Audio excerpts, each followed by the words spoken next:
the door. I'm not expecting people anymore. Hear me grieving, lying on the floor. Whether I'm drunk or dead, I really ain't too sure. I'm a blind man, I'm a blind man, and my world is pale.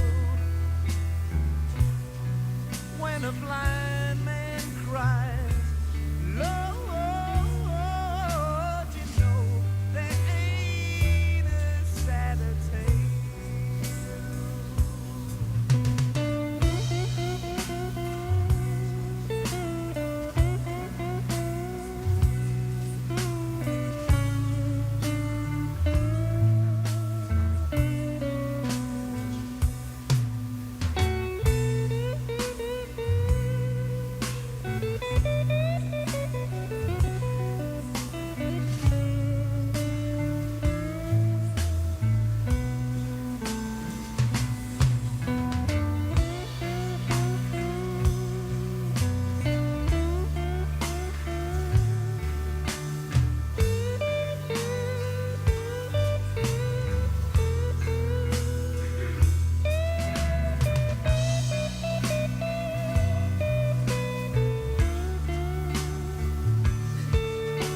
but you needed proof. You saw her bathing on the roof, her beauty in the moonlight overthrew you. She tied you to the kitchen chair, she broke your throne, she cut your hair, and from your lips she drew the hallelujah.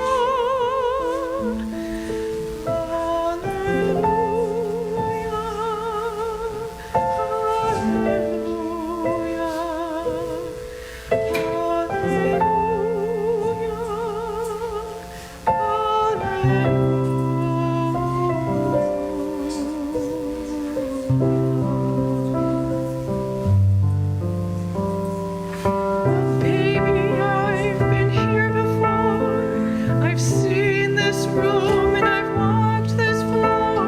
I used to live alone before I knew ya. And I've seen your flag on the marble arch, and love is not a victory march. It's cold and it's unbroken. Hallelujah.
Welcome everybody to the celebration of life for Darren Cooke.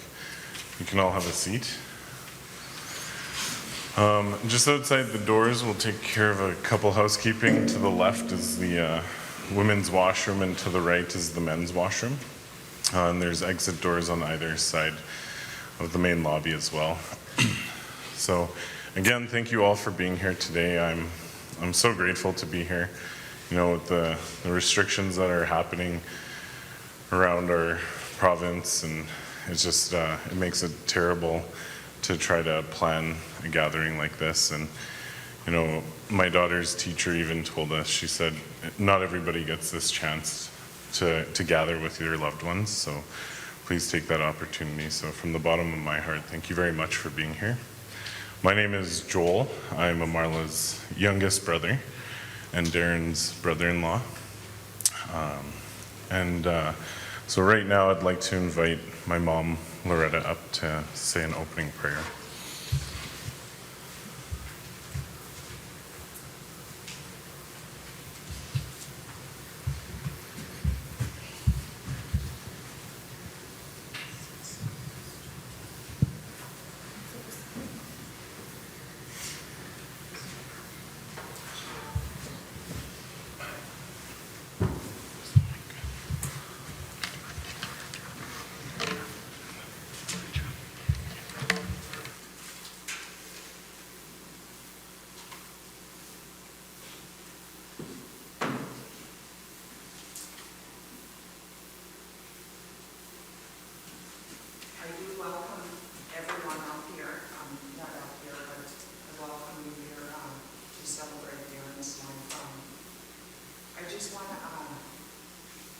Ask a few people to come up here. I'd like to ask my sister Wendy, my niece Karen, my son Joel. What we're going to do is, Darren has been a part of our family for many, many years. I remember first meeting Darren. I didn't know my daughter was dating Darren at the time. And we were going camping. I used to always take my kids camping, their dad and I, and we're going camping, and my daughter didn't want to come with us camping that weekend. And her father said, whatever you do, don't lock the door of the house, because if you lock the door, you're not going to be able to get out. And of course, she locked the door.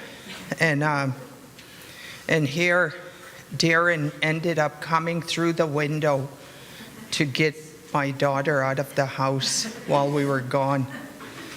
And when I heard about this, I thought, oh my gosh, like, I was so embarrassed, this, at the time, this Napiguan, this man that was from the Blackfoot Nation coming through our house window, taking my daughter.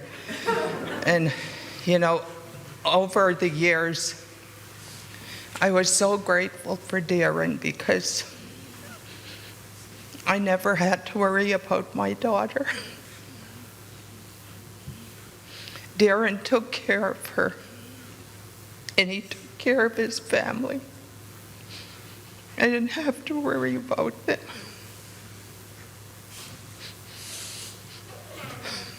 He was a good man.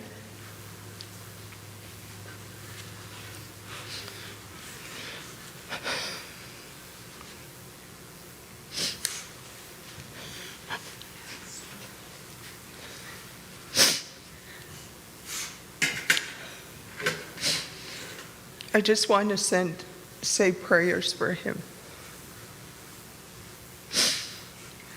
I just want to ask Creator to protect him on his journey that he's going on now. If I could get you all to stand, if you can.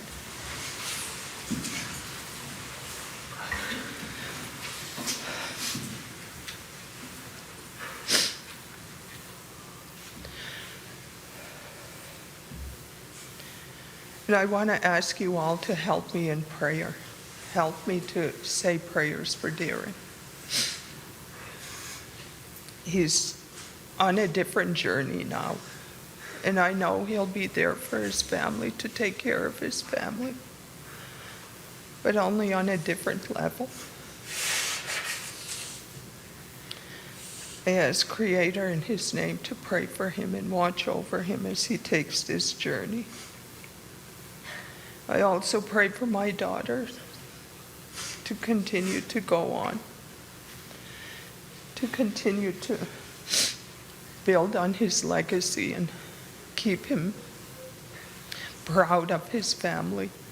I pray for my grandchildren, for them to have strength to continue to make their dad proud, because he was really proud of all his children.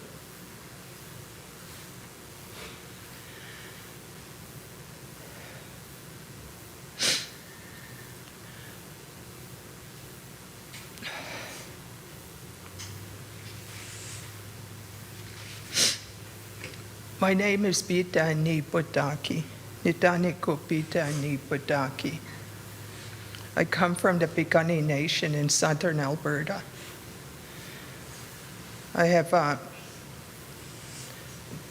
the people that stand behind me. We have ceremony, and what we're going to do is, when I finish prayer, we're going to sing him a song to send him off, and it's a prayer song. But I'll just pray. I'll pray now for Darren. Ayun itsabatapi. Ayun apinatusyo kinexkipitakix. Ayus pumusina Darren tamukskamisat. Tamukimukinan itsabatapi tamukspumusina nitana. Kinixinukosix. Ayukimatukinan itsabatapi. Ayun atuitabix. Tamuksamisana Darren. Ayukimatukinan itsabatapi extunatapi. Nitsitapia pita muks pomo. Ayuki matu kina nitsapatapi. Ayuki matu kina nixi nitsuko once not nitaka non-existent tamukskamisa nitsapatapi. Mato do but tamukspomo on nitsapatapi. Ayuki matu kina nitsapatapi. Nanitana nitsikakumi mo. Spomosi on nitsapatapi. Ayuki matu kina nitsapatapi kamotani. Hey.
You can all be seated now.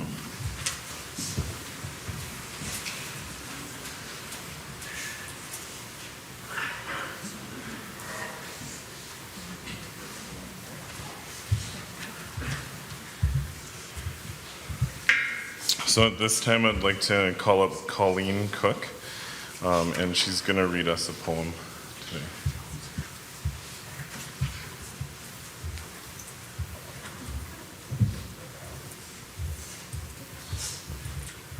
Wow, I cannot compete with that. That was pretty awesome, you guys. Just a short story about me and meeting Darren. I came into the Cooke family kind of secondhand. So it was not until after 1991, 92, you guys, when you guys met, and Darren had more hair then. And yeah, he did, he had more hair. And the wedding picture proved that, so we got to see that. So that was awesome. So just thank you, everybody, for allowing, I thank Marla for allowing me to do this. Before I start, though, you need to know that I have a syndrome called LES, and it's incurable, and it's called leaky eye syndrome, and I've seen a few people being affected by that today. It's not curable, but you're okay. Just keep blowing your nose. This is called life on a train. Life is a train ride. It's like a train ride. We go on, we get off, and get back on and ride some more. There are accidents and delays. Certain stops have surprises. Some surprises will translate into great moments of joy, and some will result in profound sorrow. When we are born, we first board the train, and we meet people that we think are going to be with us for the entire journey. These people are our parents. Sadly, this is far from the truth. Our parents are with us for as long as we need them. They too have journeys that they must complete. We live on with the memories of their love, guidance, and their ever-presence. There are others who will board the train and who eventually become very important to us. These are people, our brothers, sisters, and friends, whom we will learn to love and cherish. Some people will consider their journey like a jaunty tour. They will just go merrily along. Others will encounter many upsets, tears, and losses on their journey. Others still will go on to offer a helping hand to anyone in need. Some people on the train will leave an everlasting impression when they get off. Some will get off so quickly they scarcely leave a sign that they were ever there, traveling with you. Everyone's journey will be filled with hopes, dreams, challenges, setbacks, and goodbyes. We must constantly strive to understand our travel companions and look for the best in everyone. Remember that at any moment during our journey, any one of our companions can have a weak moment and be in need of our help. We too may waver or trip and be in need of support from our friends. The bigger mystery of our journey is that we don't know when our last stop will come. Neither do we know when our traveling companions will make their last stop, not even the ones sitting next to us. Personally, I know that I will be sad to make my final stop. I will miss those friends that I made along the way. But then again, I'm certain that one day I'll get to the main station only to meet up again. They'll all be carrying their baggage, most of which they didn't have when they first got on the train. I'll be glad to have contributed to their baggage and to have enriched their lives just as much as they will have contributed to mine. We're all on this train ride together. Above all, we should strive to make the ride as pleasant and memorable as we can. Right up until we each make that final stop and leave the train for the very last time. Bon voyage, Darren. Bon voyage.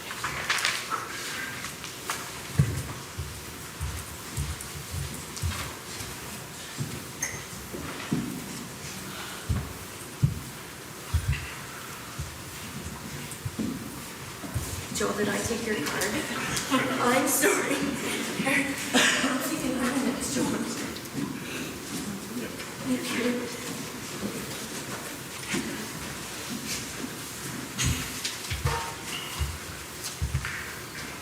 You know, just as my mom shared here earlier today, she shared that, you know, when Darren entered my sister's life, we didn't have to worry about her anymore.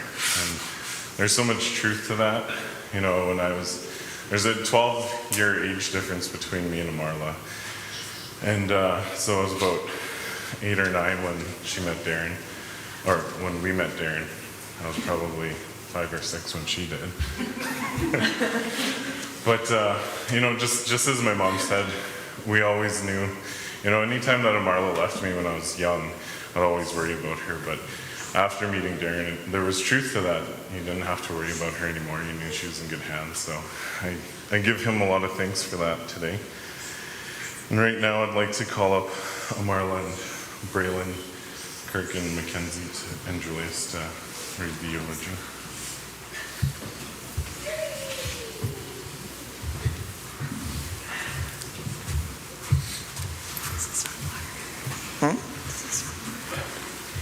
Yeah, that works. mics. You can hear me. Oh, thank you, guys. Thank you all. Just so everyone knows, I'm getting old. The print is really big.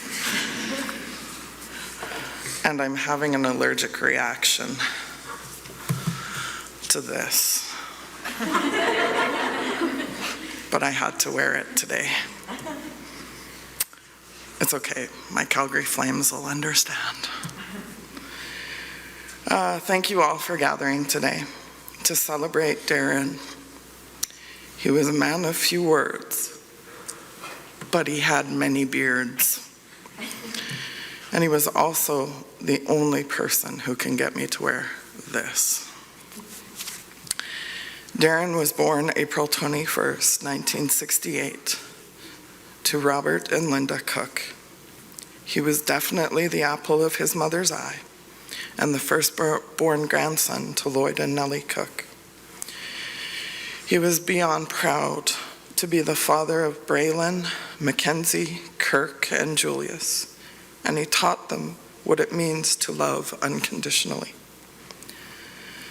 He was my beloved husband and the human parent to his fur babies, Maximus, Evander, and Grandpa to Sikanapi. He always told me he hated cats, yet we have 2 in the house. He's the beloved father-in-law to Gavin, Huber, and Mando Littlechild, the son-in-law to Loretta Peranto English, and the brother to all 4 of mine brothers. And he's the grandson of my grandma Louise. His kids meant the world to him, and he meant the world to them. Funny, because when we first got together, the first thing he said is, "I don't like kids." And I said, "I don't want to get married." But I guess Creator had a better plan for us, hey Dare? In the last few days, I have gone over and over in my head what I wanted to say in this eulogy, and honestly, don't even know where to start. Darren was my best friend, our children's protector, and the biggest supporter. He was a loyal friend to many. In the days, months, and years to come, we will have moments that allow us to reflect back on those times spent with Darren. Some of them might be questionable to the RCMP, but we won't let them know. Many of us will have a smile and a really good laugh, as this guy often brought life to the party, but was never the center of attention. He brought laughter to our hearts, and he did it in an authentic kind of way. Darren was born and raised in Grand Prairie and would often take me on many drives through all of the farmland that he once helped harvest or pick rocks on, which I have an obsession about rocks. And my godson knows this, so he gave me this. But Darren hated it because whenever we went somewhere, I had to bring rocks home. Having grown up in one place his whole life, he had the opportunity that I never knew happened for people. He had dear friends since grade 1, if not kindergarten. I marveled in this, as that was a great example of how loyal and committed to a good relationship this man was. I think I met the Bergs, Neil, Mark, Brent, Mike, and Errol before I met any of his family. That's how loyal he was to his crew. The kids and I send out prayers to you all. And please know that we are here for you through this all. Our home is always open to you for a visit or a jot down memory lane with all the pictures on the wall. See, Darren, that's why I have so many pictures on the wall. They are stories and memories that last a lifetime. My kids might say that Darren's happiest place to be would be lounging on his chair, Diet Coke in hand, smothered in his standard cat blanket. Not like a real blanket, but actual cats. The cats of which I should mention he never wanted, but couldn't let leave. I would agree with them on this, but there are many other places that brought joy to Darren, one of which was living with Gram and Gramp.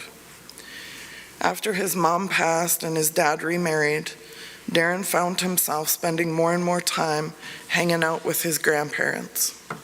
I'm certain of it is because Gram was pretty darn good at cooking and would often send leftovers or snacks or whatever would fit in your pockets when you left the house. He truly loved his grandparents, and I'm certain that when they were ecstatic to see him again. If it was the weekend or he needed to get away from the city, Darren was often hanging out at the Berg Ranch. Before meeting me, I knew this was often a place of comfort for him, as he was guaranteed to be fed and well showered with Mary Love and Roy stories. Those stories would be shared with many laughs and even a few arguments, but that's okay. Not having parents close to him geographically was sometimes difficult for him, but he knew he was home at the Berg Ranch. For as skinny as the guy was when I first met him, you'd never suspect he was well fed by two amazing ladies. But then again, he was probably getting into mischief, especially if it was on the back of a dirt bike, a quad, because those two activities can burn off lots of calories. Darren was a proud man who took pride in all that he put his name on, whether it was his family or his work life. This was a direct example of his upbringing. Growing up on the family farm and helping Grandpa Lloyd and his dad out whenever possible. He was a man of many talents, and there was nothing this guy couldn't do, even if it was something he hadn't done before. He had a knack for building things with a simple drawing on a little piece of paper, or often right from his memory. He liked to build new things and was always tinkering. He just didn't like to try new food. And I honestly never knew anyone else who ate the same thing day in and day out. Whenever I had to go out of town and he was in charge of the kids, they were guaranteed to be eating frozen pizza, hot dogs, Smokies, macaroni bake, because Mom didn't like those things. But his newest creation was his pizza bagels. One of my students sent me a letter that read, "Death leads a heartache no one can heal, but leaves a memory no one can steal." This saying is so true. Darren may not be with us on earth, but he is always with us through those memories. Our memories of him will help us heal through this difficult time. I hope that each of you take that time to remember those memories and cherish them. There are probably many, and I'm sure that many of them involve a mud hole, a quad ride up the steepest hill, or a 4-hour conversation that took you through the politics of the day and the recent interactions that he had with another stupid person. His words, not mine. He never had patience for people who didn't think things through fully. Darren had many passions. Over the years, it included going for quad rides, golfing, with his best friends Neil, Dave, Darren, and the rest of the crew, watching his TV shows, movies, and video games. He loved his hockey, Star Trek, Ancient Aliens, and Longmire the most. And he loved all the Marvel movies, especially Iron Man. He was pretty proud that him and Robert Downey Jr. were Facebook friends. He would always have a clip of cola, aka road beer, on his table next to his favorite chair while he watched. The cats loved their dad/grandpa, and they'd snuggle up on his lap while he lounged. He loved going on trips with his family and wearing his favorite vacation shirts and his fedora. Along with Darren's likes came many dislikes, which sadly included the Calgary Flames, stupid people, lycra material, anything that's not Ford, sorry Gav, being late, and the kids leaving all the damn lights on. Darren's life was full of highlights. The first being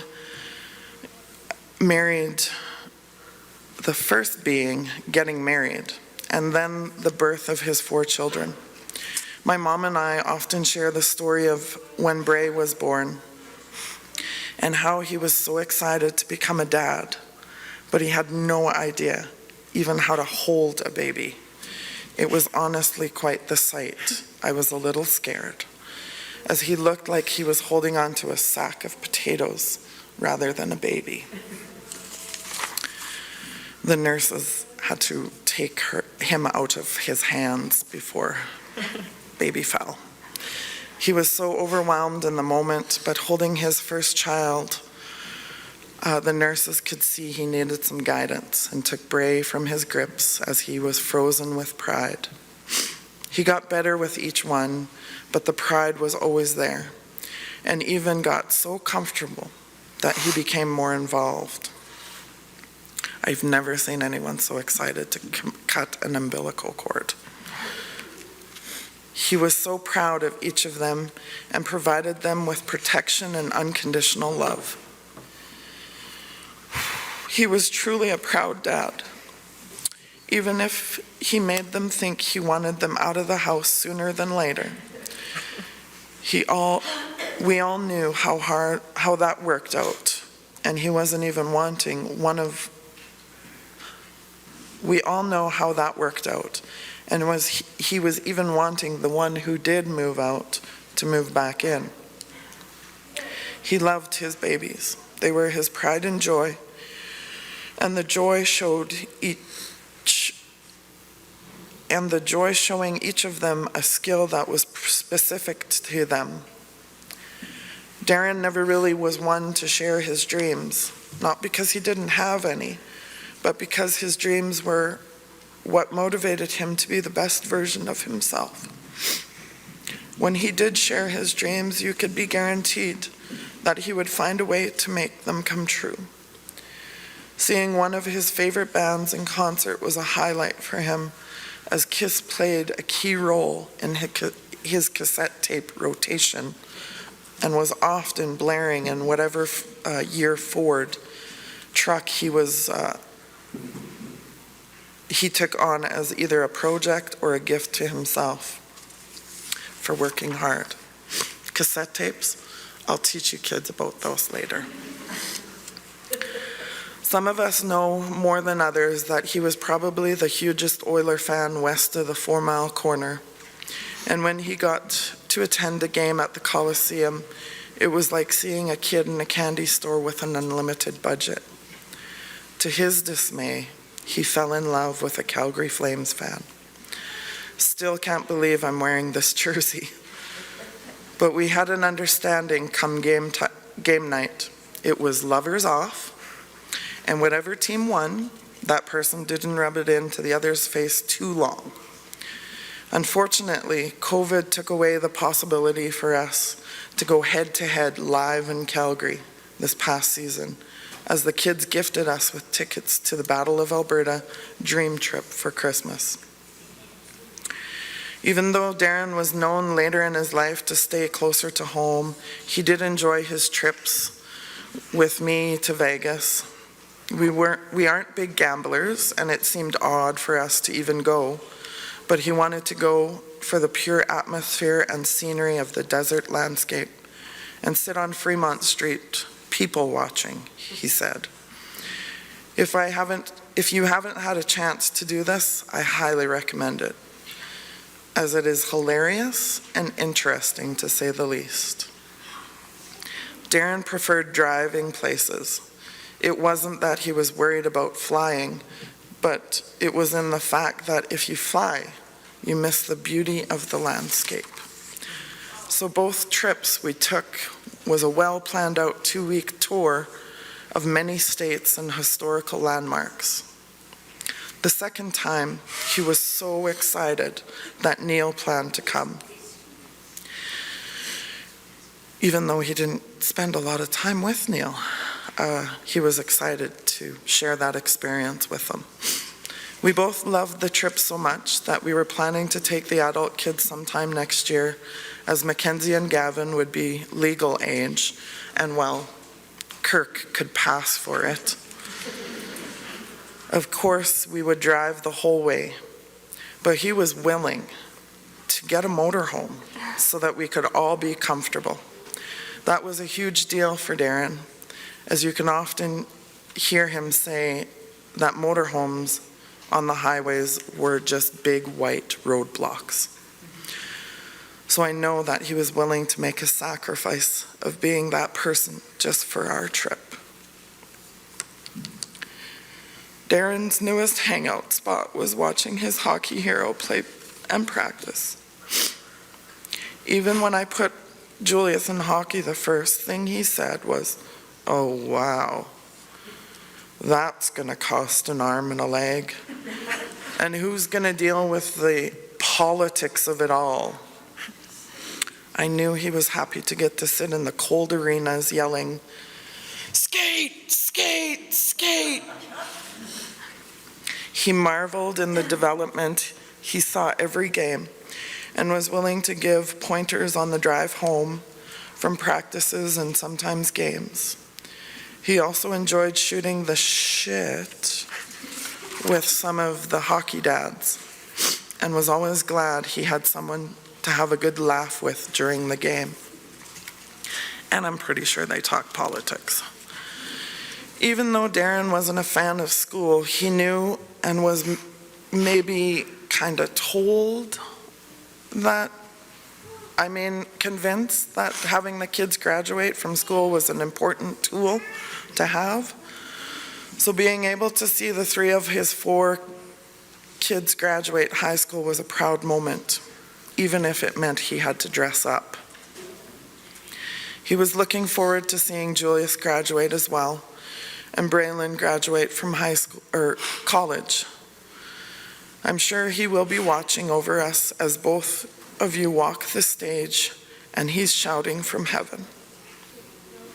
Although we may think he is missing many milestones in our lives, I have faith that he isn't far from us, and he will be there to celebrate with us on those special days.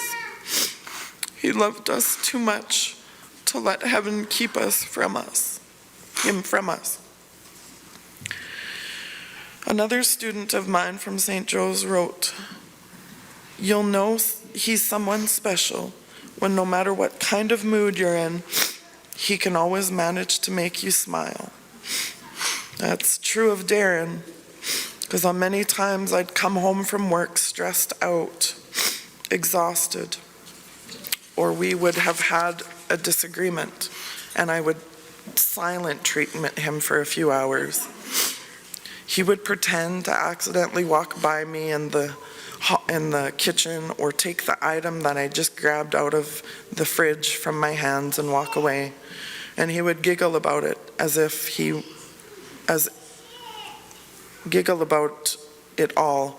he kept pestering me to smile. Our marriage was not a bed of roses. It had its ups and downs, but we had a very beautiful relationship. one that allowed both of us to be who we were meant to be, still supporting each other's dreams and passions. Through those ups and downs, we had each other's back. Most importantly, we had each other's heart. Our disagreements never lasted longer than a day or even a quick text.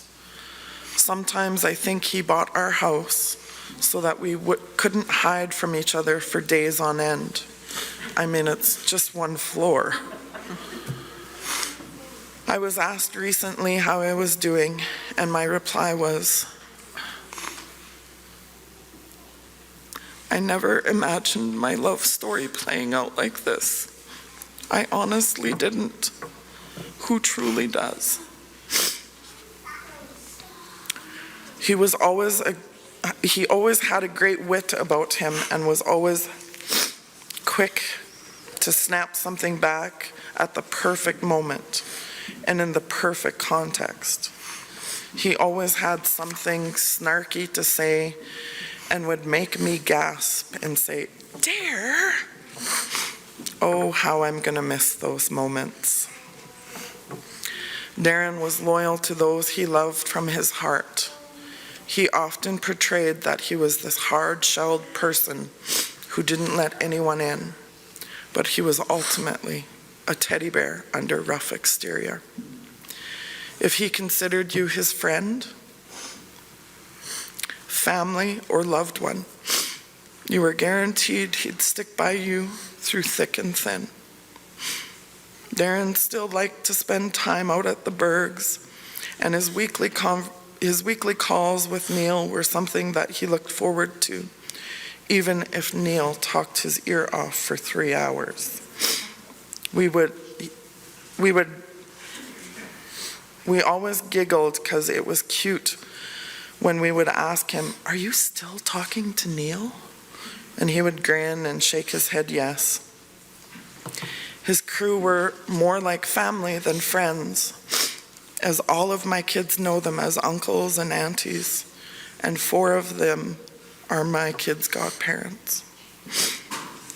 One of my grade 9 students wrote, "Grief is not a disorder, a disease, or a sign of weakness.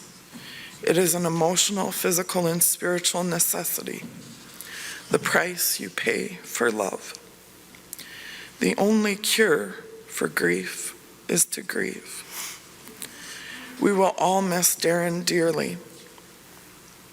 There will be moments where we will think we are doing great, and all of a sudden, the emotions, the memories start to flood our eyes, and they start to leak.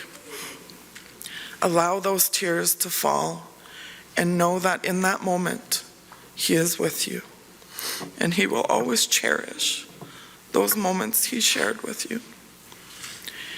This is not going to be easy for us, but each of us will get through this together. I love you, Darren, and I miss you so much. Please watch over us.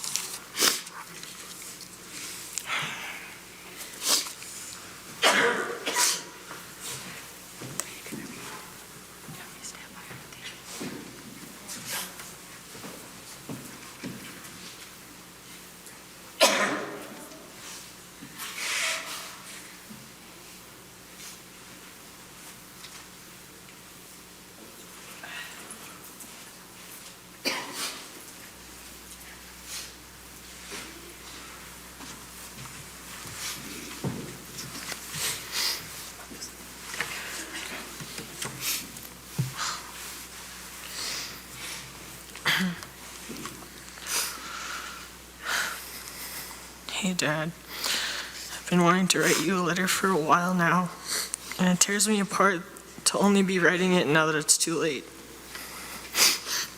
I know you've been down from being out of work, among other things. I asked Mom if you'd be weirded out if I wrote you a heartfelt letter. She said, no, any dad would love that. Still, I never wrote it until the night before we said goodbye. Both of us had this weird unspoken agreement that we wouldn't get all mushy. We showed our love in different ways, like talking about our favorite movies and games and recommending stuff to each other, or sending funny snaps to the group chat. He'd also give me life advice and tips on how to protect myself while I live in this city. Those pocket knives you got me for Christmas are still on my bedside table because I'm not as cool as you.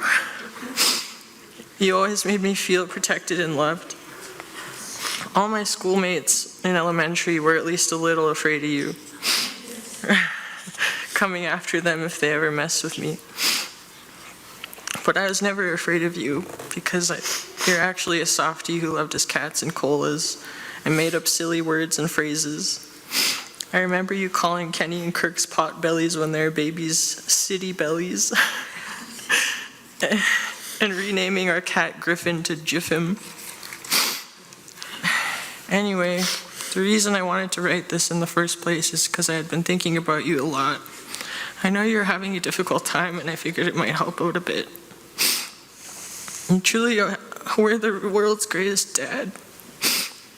You were proud of us kids from the moment we were all born. You were what held our family together and kept us strong. You loved taking us quadding and loved taking me out to Dave's when I was a kid. You kickstarted my love for games and music. I wanted so badly to go and see Kiss live with you someday and to go on that Vegas trip we kept talking about. You were so fun. You were so firm on your beliefs and values, but accepting of my own personal way of navigating the world. You never expected me to be anyone but myself, and that went for all of us kids. I was so scared to tell you about who I truly was that I only really talked about it with Mom. But I know she told you everything, and you never judged me or gave up on me. You loved me as your daughter and as your son. And I am forever grateful for that, a perfect example of what a father should be. I was so grateful to have spent the entire summer with you.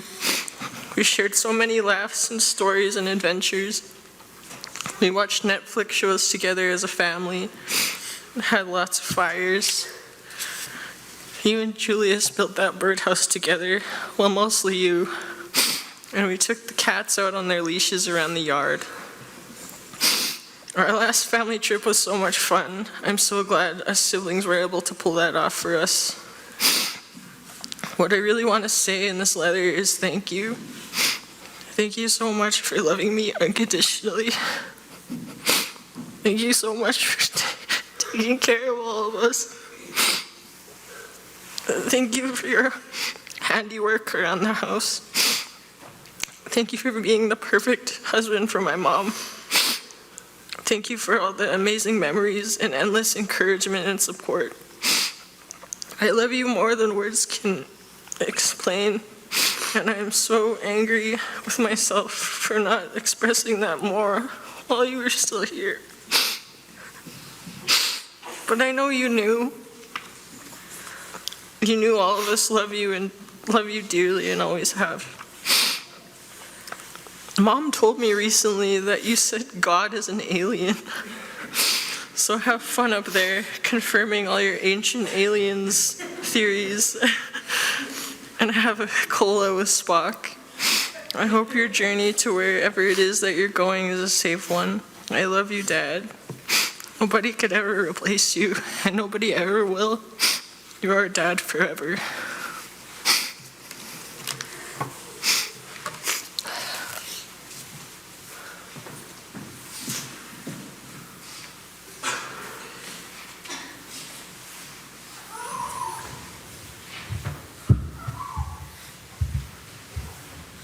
So at this time, we're going to have an open mic. So if there's anybody that wants to come up, there's 2 microphones.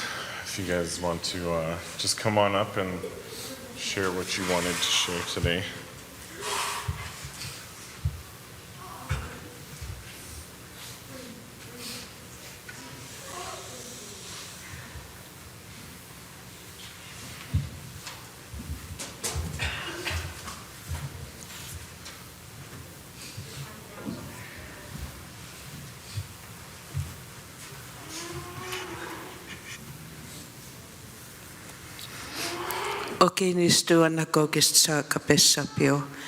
Greetings, everybody. My name is Wendy English. I just want to give my sincerest condolences to Omarala, all the children and all the people that have been affected by Darren leaving.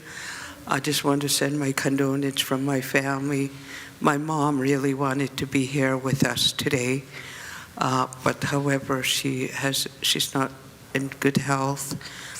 And we come from a big family, and we had really bad weather down south. But today's my birthday, and I thought, well, I'm going to celebrate with Darren. But I love my niece, love my own daughter, my sister. I just wanted to be here with them.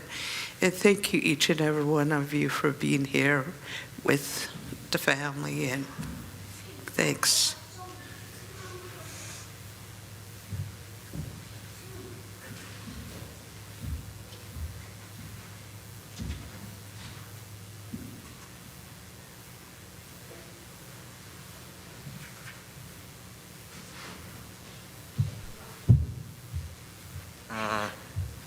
I didn't really know anything about him.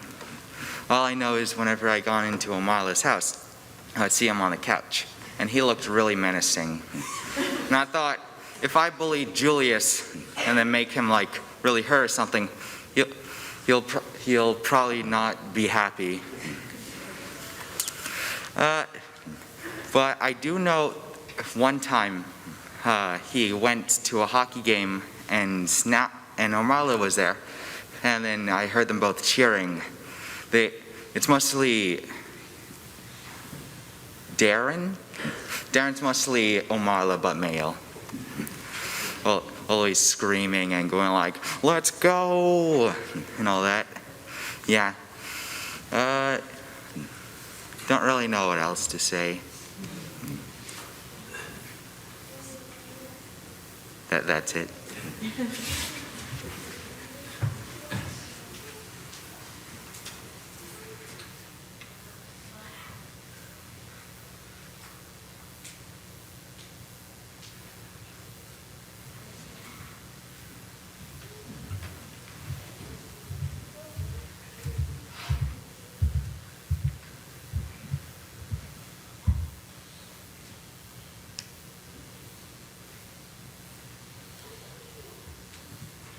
So that brings us to the end of the celebration. So again, from the bottom of my heart and from the family, thank you. Marla's going to say a couple more. So just before we head out, as we mentioned a lot, and you might have seen outside, Darren's biggest thing was Diet Cola. So we have a Diet Cola for each and every one of you. We ask you to take one with you. You can crack it open right now. Just don't let AHS see you, please. Or you can wait for that moment where you need to have a good mix with him. Feel free to do that. And we also have thank you cards that we very much, this is not the journey that we anticipated, but we are so grateful that we have such a wonderful community standing beside us. So please don't forget the Diet Coke when you leave. Otherwise, it'll stay in my cupboard forever. Thank you.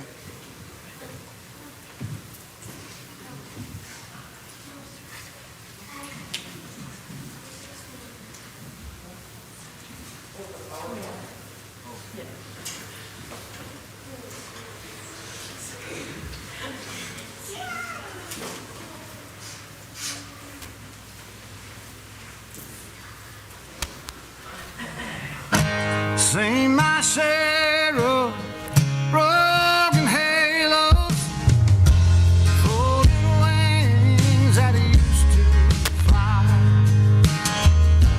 They've all gone wherever they go. Broken halos that used to shine.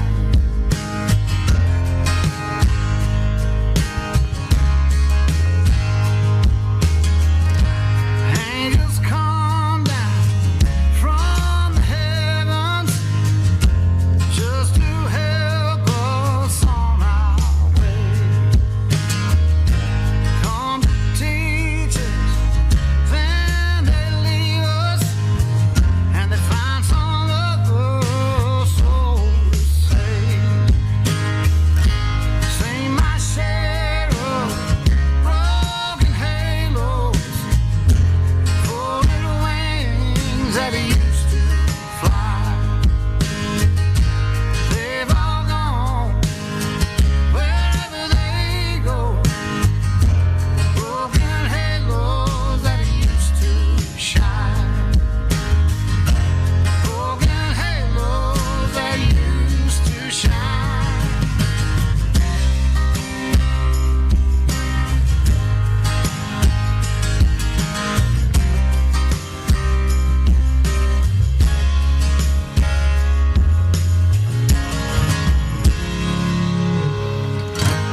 Don't go looking for the reasons. Don't go asking Jesus why.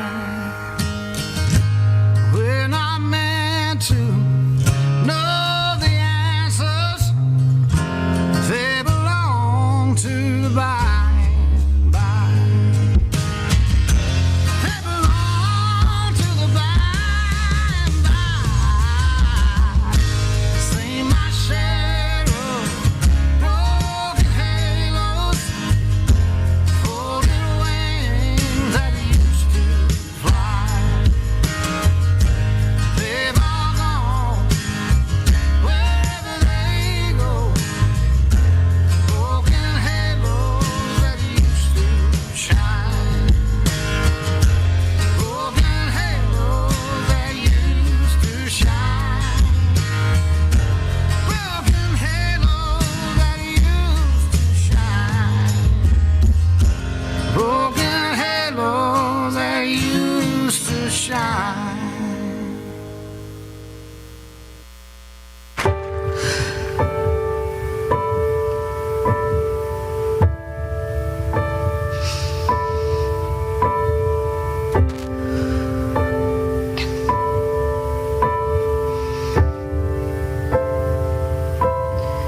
Wish I could have said goodbye. I would have said what I wanted to. Maybe even cried for you. If I knew it would be the last time, I would have broke my heart in two, trying to save a part of you. Don't wanna feel another touch. Don't wanna start another fire. Don't wanna know another kiss. No other name falling off my lips. Don't wanna give my heart away to another stranger.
love again. I'll never love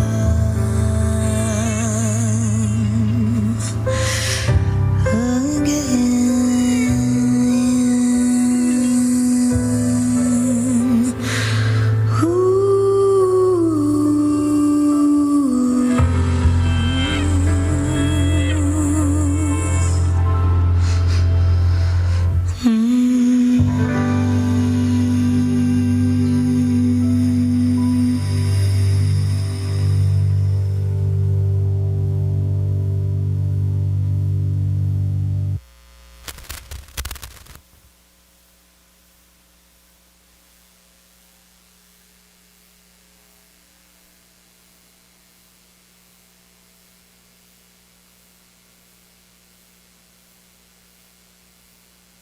Feeling inside, I could light